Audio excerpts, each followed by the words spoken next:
How you doing, people? Welcome back to another ESO build video. Today is a brand new video for the Battlegrounds for update 44, and this is called the Battleground Jester. This is designed, however, to be very different from that of those you would usually expect in PvP. This is designed to be a bit mad, and the more of these you stack together, the more random it gets. The more chaotic it is for you, and the more chaotic it is for them.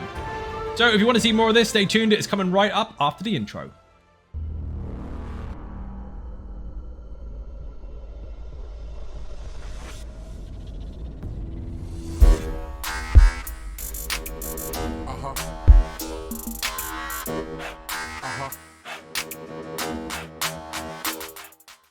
So obviously we are in Cyrodiil at the moment, but this build is designed for Battlegrounds. We are in Cyrodiil so we can show the Battle Spirit stats.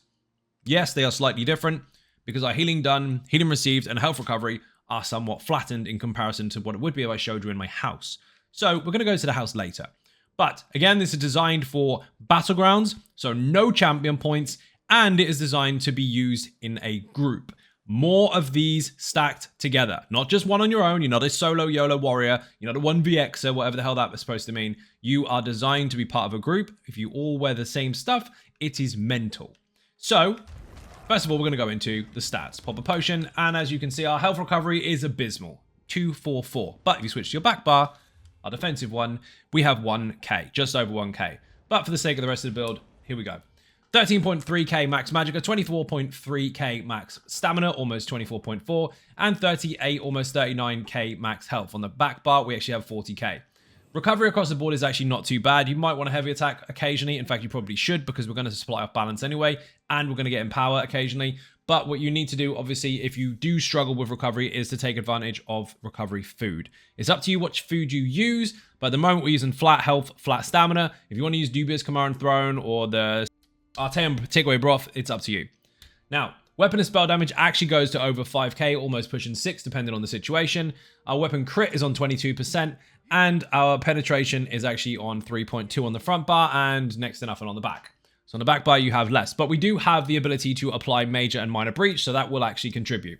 Now, when it comes to resistances, of course, we are 33k on the back and 31 on the front. As long as we are hitting 33k, that is your 50% mitigation cap for resistance stats only. However, you can go higher in resistances. You can utilize that stat to bolster certain skills and certain strengths of abilities and sets, etc. But your mitigation value doesn't go up. Your resistance stats can, but your mitigation doesn't. However, in PvP, that is a benefit. If your resistances go higher than cap, that means that you've got a buffer to your resistance stat. So if anyone is trying to remove your resistances, they have to go through those first before they start hitting your mitigation. I.e., we can sometimes get 60 to 80k resists on this particular build for a short period of time. During that time, if you had 60k, it would take someone 27k penetration to get you to 33k in the first place to start breaking even with your 50% mitigation. Which means if they want to start weakening you, they would need 28 to start. And that, again, is only down to the best part of 49% almost. You are still really, really tanky. So if we maintain a decent uptime on one of our ultimates, we can hit the strongest target, take their resistances for ourselves, we basically copy it, and people will never break your resistance cap. They'll never break your mitigation cap for your resists. You are very hard to kill. Anyway, now we're going to get into the skills. So, Stampede, first of all, this is your gap closer in the two-handed skill line. Second ability you unlock, I know it's his third, but that's a scribing skill that doesn't come out till later. The ones you actually unlock is in this order. Dizzy Swing first, then Stampede. We're using both, but we'll go Stampede first. Gap closer into the targets from 22 meters away, and you'll hit all surrounding targets that are close to the initial hit. Then you'll drop a dot on the ground, and anyone standing inside of it will take damage over time. Quite simple. Get in, smack stuff, and then lead with your spammable, which is next. Bear in mind, if you do overuse this, it will be expensive. You're going to need to heavy attack occasionally. Dizzy Swing starts off as uppercut, morph it to dizzying. I can hear people at the back going, why didn't you use Wrecking Blow? Well, because everything has a purpose. I don't need Major Berserk because I'm going to have it anyway. Anyway, this allows me to knock enemies off balance and stun them if they are already off balance. And if you heavy attack things that are off balance, you get resources back. And that happens to be double resources based on what you would normally get. And we have passives that take advantage of heavy attacks as well, which mean our next abilities hit harder and so on and so forth. So if you heavy hit, you maintain resources and you hit really hard. Quite simple. Knock them off balance, hit them really hard, and they are also snared if they are immune to off balance. So lots of little things going on here for resource management, extra damage done, and also stuns and all that good stuff. So it's a big CC ability and a hard hit at the same time. It has a channel though, so you can't animation cancel it. If you try to block cast it, you'll just cancel it full stop. Next is Evil Hunter, but it's a bit of a flex slot. Obviously, you're in PvP, you want to decloak people. So we've got Evil Hunter on the front bar, which will give us Major Savagery and Prophecy at all times, which gives us a crit bonus. The crit bonus is not that important so much for the damage, but more for the heals, because we are going to need to heal occasionally. The main purpose is to have the Prophecy and Savagery at the same time as being able to decloak people within a 12-meter radius. So it's a pretty large radius, it's not too bad. But bear in mind, if you don't have access to the skill or you don't want to use it, then you can, of course, go into the Ardent Flame skill line and simply put Flames of Oblivion on. This will give you Prophecy and Savagery on both bars just for slotting it, but it gives you an extra damage skill as well that costs Magicka.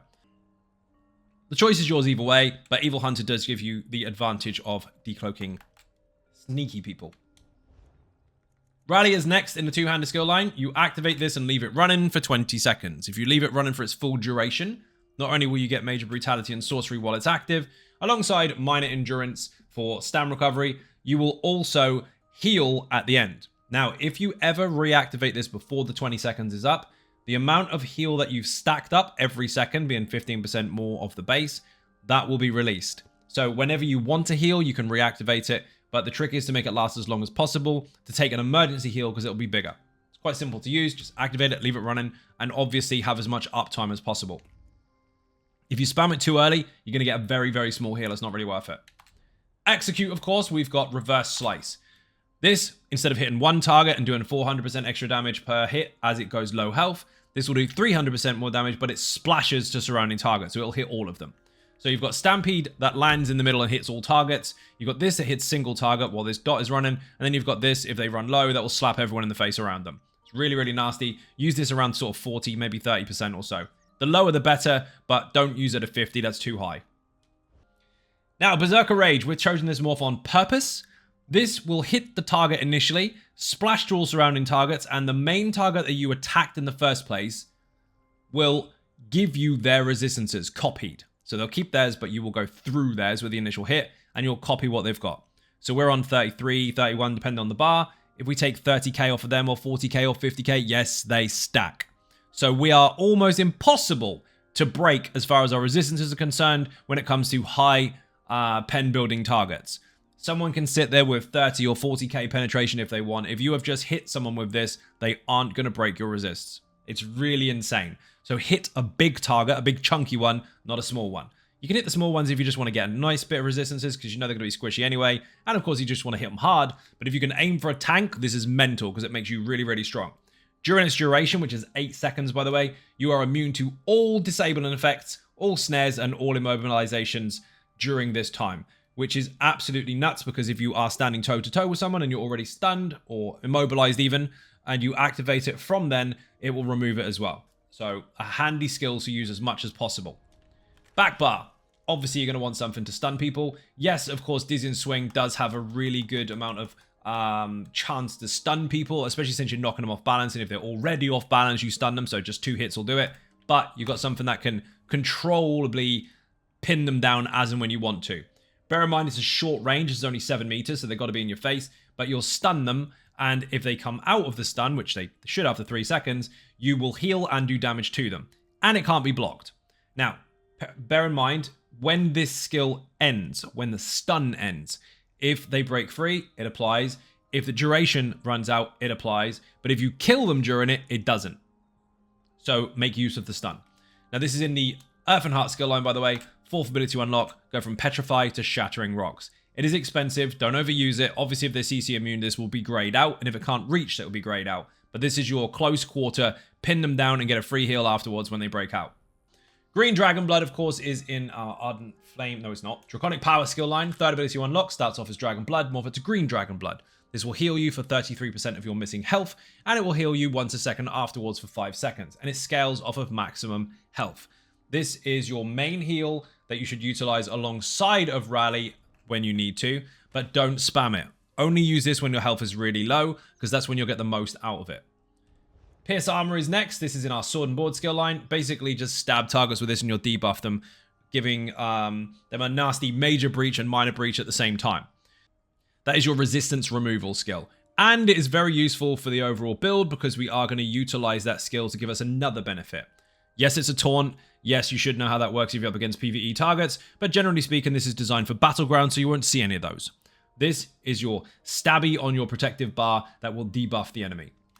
Hardened Armor, obviously you want to get this. This is in the Draconic Power skill line as well. This is our resistance buff, giving you major resolve and a huge damage shield. The damage shield is obviously smaller in PvP, but it's still a damage shield nonetheless. The higher your resistances, the more damage you return to the enemy. So if you hit someone with your two-hander ulti and they were a tank and they gave you 40k resistances on top of your 30 odd, that's 70 odd resistances. 70 odd thousand resistances, and this will escalate. So the more people hit you, the faster they die. Next, of course, is Dragon Fire Scale. This is in the same skill line, and basically it's protective scale morphed to this. This will mitigate 50% of all damage done by projectiles for 6 seconds, and it will return fire if you are hit with them, at least once every half a second. Don't spam this, only use it when you know that you're going to get shot at stuff from range that are projectiles, but if you can take advantage of it, it's really handy, and a very strong skill for your survival, alongside the fact that we can cap resistances and it's very hard for us to get broken. Now, we've got Ferocious Leap, obviously, as a main gap closer and emergency ultimate, because while we've got this on the front, giving us massive resistances and making us immune to immobilization and disabling effects, we've actually got this as an oh shit button. It's a little bit cheaper, and at the same time, we do flame damage, knock back all enemies, we go 22 meters through the air, and we get a huge damage shield, which scales off of your maximum health. So the higher the health, the bigger the shield. If you want to protect yourself very, very quickly, fire this off. It's really, really fun. Now we're going to go into the passives. These are all in the class guide in the description of this particular video if you want to watch that in detail. So I'm going to glaze over these quite quickly, but bear in mind, these are important, so you do want to get them. We aren't using too much in the way of Ardent Flame. In fact, we've got no abilities at all unless you use Flames of Oblivion, but some of these passives are still important. Combustion being the main one. If you do Poisoned or Burn in status effect, they will do more damage than any other class in the game. And either one of them will give you 1000 Magicka and Stamina back at least once every 3 seconds. So the more you apply that, the better. When you deal direct damage with an Ardent Flame ability, you snare the target. That is useful, but we're not using any unless you put this on, so you can take it or leave it. Increases the duration of your Dragonknight standard, your Flame Breath, your Burning Embers and all that good stuff. If you're using them, great, but it doesn't look like we are at the moment, so you don't have to get that, but if you've got spare skill points, get it in case you swap stuff out. And increases your damage done with flame and poison attacks. You will need that. We are a DK. We'll do both occasionally, so get that as soon as you can. Draconic Power is important. Increase the amount of damage you can block. While you have a Draconic Power ability active, your healing received is increased by 12%. Increases your health recovery by 258 for each one of these skills on your bar. Hence why on the back bar we have such high recovery versus the front. And increases your physical and spell resistance flat out. Earth and Heart, of course, increase the duration of these skills if you're using any. We are using the Shattering Rocks, but again, this is only a 20% increase overall. Once we've got this as 3 seconds instead of 2, it shouldn't be, it should be much less than that, but that's exactly what it does anyway. This will give you minor brutality for you and your group. Battle Roar will give you resources back if you use an ultimate. So every time you use one, you get 50 points of each bar back per point cost of the skill. And also, you get ultimate back for using these skills as well. You can't really spam this once every 6 seconds, but if you did, you'd get ulti for doing so. Also, bear in mind, if you use a magical casting ability from the Earth and Heart skill line that costs more than 1120, you'll get that much back in stamina. So when you activate this, you do actually get stamina back. So hopefully that one helps, but if not, if you want more information about that, then of course you can watch the class guide, which is in the description below. Two-hander passives need to be picked up as soon as possible. These are very important. Your light attacks and heavy attacks do need to be utilized, and they do splash damage to surrounding targets. Depending on the weapon you're using, depends on the benefit of your weapon. So at the moment, we're technically using a sword, which gives us weapon and spell damage. But if you wanted more offensive penetration, you could swap that out for a mace. I wouldn't recommend axe on this build because your critical chance is low, so critical damage done is borderline irrelevant. But between sword and mace, they're both very, very close depending on your target. Most people favor a mace in PvP. the choice is yours. Reduces the cost of the skills. When you complete a fully charged heavy attack, your next ability from the skill line is 10% stronger. And of course, increases your stamina recovery by 30% for 10 seconds after killing someone. So heavy attack, hit harder afterwards, get a kill, get recovery. Sword and board. Defensive as hell, get every single one of these. Block cost reductions, the amount of damage you can take while blocking, movement speed while blocking, projectile damage reduction while blocking, and movement speed while blocking. These are all really, really useful alongside extra weapon and spell damage towards the skill line itself. Obviously, you have to be on that bar to benefit from those, otherwise none of them actually work. My food ran out. Now, when it comes to the other skills, we are full heavy. Nothing but heavy, so read through these passages if you want, but basically resistances, health recovery, resources back for being hit, all the good stuff that heavy brings, including making you a little bit slower than light or medium. Obviously, bear in mind your stam recovery is not that of a medium armor build, and you will have to make sure that you heavy attack quite a bit. But bear in mind, you do have this passive that gives you a 28% return when heavy attacking versus any other armor. Again, we're not using any of these at all. It is all heavy all the way. Fighters Guild, you can take advantage of these passives here. This one will cost less if you activate it. This will give you increased weapon and spell damage for each ability on your bar from that skill line. And this will give you ultimate back if you kill an enemy on that bar. That is technically your kill bar, so it will happen. And of course, your Fighters Guild abilities deal extra damage to vampires or werewolves. That's not relevant because we're not actually doing damage with it. Undaunted, both of these take synergies, get resources back, and 2% across the board for flat resources for health, magicka, and stamina, just for having one type of armor. You can go with 3 different types of armor on some builds, but on this particular build, go heavy all the way. Assault and support, you are going to want to get these. Obviously, you're playing PvP, get these passives. Give you ultimate back, they'll give you recovery bonuses. It depends on what you're doing with your skills, but you do want to get all of these as soon as possible. Yes, we're an orc. You obviously told that by his teeth, right? Figured it out all by yourself. Stamina, health, healing once every 4 seconds for doing damage. Yes, that can crit. And you're faster with weapon and spell damage. No, it's not set in stone. You can play as any race you like, but this build is designed to take advantage of these passives. If you want to use a different race, just understand what you're losing or gaining in order to adapt to that. It doesn't mean the build won't work. It will be perfectly fine. And alchemy, medicinal use. We are going to be using tripods or removable pots depending on what you favor. We've got brutality covered with rally. We've got prophecy and savagery covered with evil hunter or flames of oblivion. So you don't need weapon and spell pots or anything like that. Tripods or immovability pots. Technically, I would say tripods because immovability is basically covered by your ultimate, which if you're playing properly, will have roughly the same sort of cooldown as those pots in the first place. So tripods all day. Use your ultimate as much as you can. Make sure you get medicinal use. Your recovery timer for those potions will last their whole duration. Now, we're going to get to the gear. This is going to be a relatively short video as well because we don't need champion points because we're not built for champion point gameplay. I can hear the comment section already saying, what about if we want to go in Cyrodiil? It's up to you then, isn't it? Right. We have got, and this is where it gets mental. Kind Marcher's Cruelty. Two-hander. You can have a sword or a mace. The choice is yours, depending on whether you want penetration or flat damage. Remember, the choice is yours. But health, stamina, and armor. And when you deal direct damage, you apply one of 5 major random debuffs to the enemies within 8 meters of you for 18 seconds. So yes, you can fire more than 1 during that timer. In fact, you can fire 3 in that timer while 1 starts to fall off, and they can rotate, rotate, rotate. This effect can happen once every 8 seconds if an enemy is in range. So you got to be close.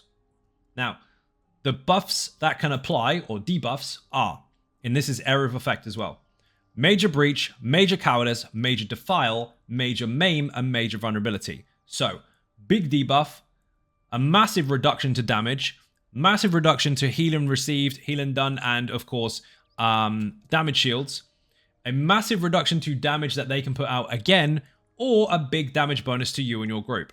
All of these are crippling your target.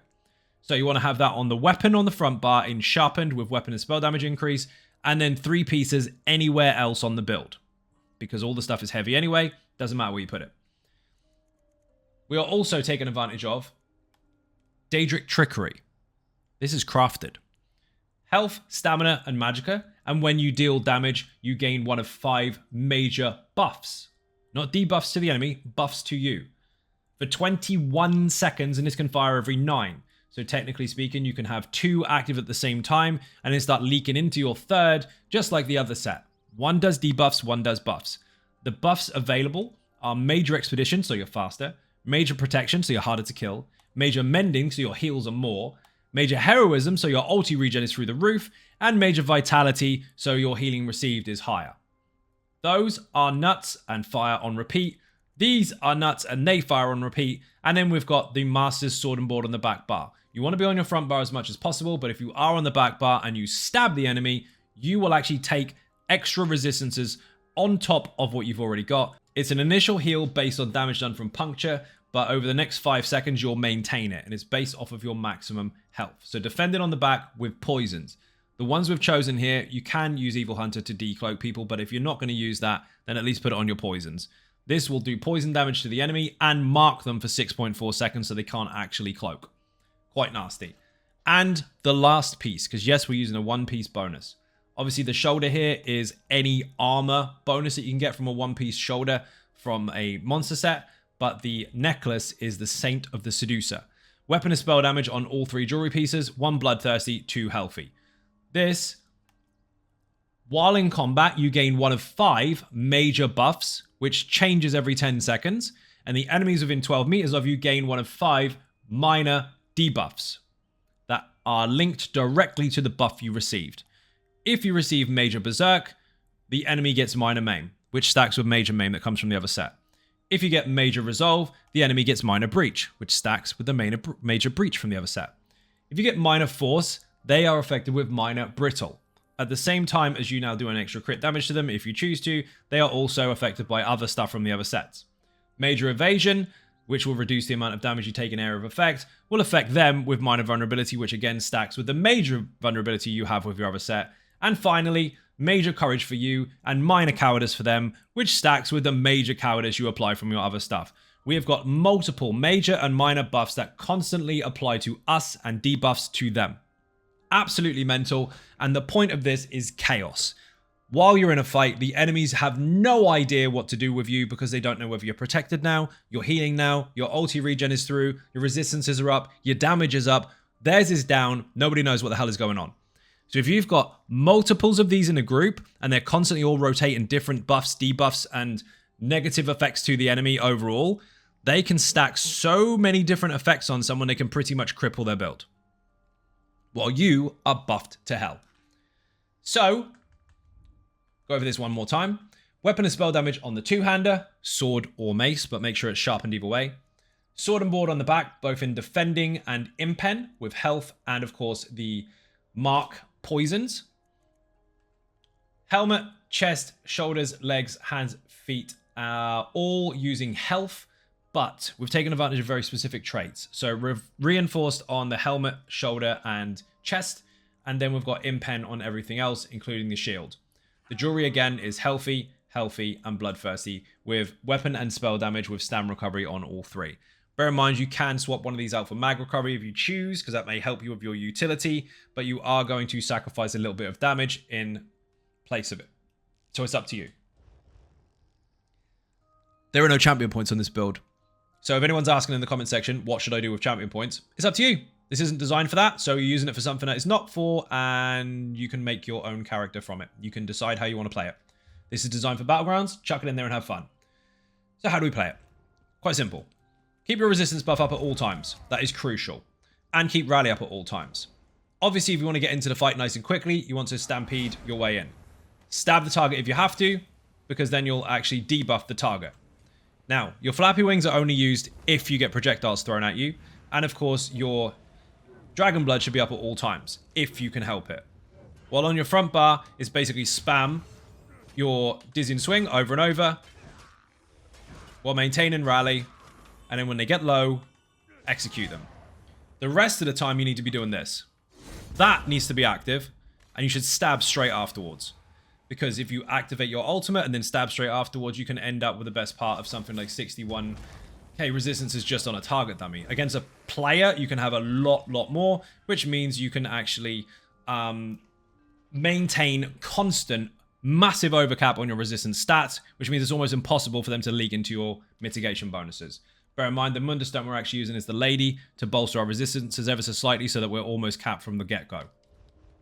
So again, I'll use this ulti thing over here just to reload this up. When you use your two-hander ulti, you must turn around on your back bar and stab them with Pierce Armor straight away. That will double stack your resistances. So resistance buff on. Obviously, this is your defensive bar. If they hit you, they're going to get hurt. The higher your resistances, the more damage they take back. Basically, thorns. So, while everything is active, hit them with this. Stab that. You can see on the top left-hand side there, 58k resistances. That can go higher depending on how hard you hit them with the initial ultimate. The ultimate determines how much resistance you get based on the enemy themselves. But above all, the one major thing that's going off here is that my buffs and bonuses on my bar and the debuffs on theirs are constantly rotating, meaning I'm always getting benefits and they're always getting negatives. 3 different bonuses stacking all at the same time. That's all you need to do is just maintain as much time on your front bar as possible. Always do some form of damage or direct damage to proc the sets. As you can see at the moment on the bottom of the bar, I've got major, what have I got? Major Vitality. Yep, and that is going to change in a moment to add another set, which just gave me another bonus. Major, not evasion this time. I got major breach on the target, major resolve on me, major vitality, major maim and vulnerability on the targets with minor breach. There's loads of stuff going off. Minor and major both firing at the same time for vulnerability right there. On myself, I'm now about to get another buff, which is major expedition, so now I'm really fast, and it's constantly rotating over and over and over. Every 8 seconds for one, every 9 seconds for another, every 10 seconds for another. The 3 sets are bonkers. And again, this is designed very specifically to be taken advantage of group play. Don't turn up on your own with one of these. Get some friends to stack them. It's mad enough with me putting all the debuffs on the target and they're constantly rotating. If you've got multiples of these and they don't all stack the same buff, which can happen rarely, you are going to end up absolutely crippling the target. Because instead of trying to keep up 3 of them at most, you can keep up all of them. Now, this is not designed for Infinite Archive, but I have taken it in there with some champion points, obviously pushing some extra damage and X, Y, and Z changes to the build here and there just to make it more PvE-ish. I'm not going to give you the overview of how that actually works, but I will underline that if you get Extended Favor, you can basically have those buffs rotating on you forever. All of them stacked at once. It's pretty mad. Anyway, this is for PvP. So fashion is the most important thing, so we're going to go to that next. As you can see here, the costume we're using is the Sheogorath costume, but we have changed the colors. So we've got a purple here, and I can't remember which one it is. Transliminal Violet, that one there. It looks purple on some materials, but the shiny stuff, the metal parts of costumes tend to glow gold, or they tend to have a gold hue. At the same time, we've got this red over here, which again, the material makes it look like a dark red rather than something really, really bright. Now the hat, same applies. We've got Transliminal Violet, but I'll show you which ones we've got. So if you go into your collections, if you have access to this, in the costume itself, it is literally the Sheogorath costume. So you can see here, Sheogorath costume, that's all it's called. And the hat is a crown, Crown of Misrule. So that's Jester's Festival stuff. Easy peasy. Anyway, hopefully that helped. Hopefully that wasn't too boring. Hopefully you now have a better understanding of how to approach this particular build. It's not built for champion points. Go into Battlegrounds and slap stuff, but take some friends with you. There's too many builds out there that are designed just for people to solo YOLO. This is designed for you to create absolute chaos as a group. Confuse your enemies, make them wonder why they've got so many debuffs on them that they can't get rid of. And it will force them to cleanse just in case people are using, Plague Break in the back there. Thank you very much for watching, and I'll see you in the next one. Bye-bye.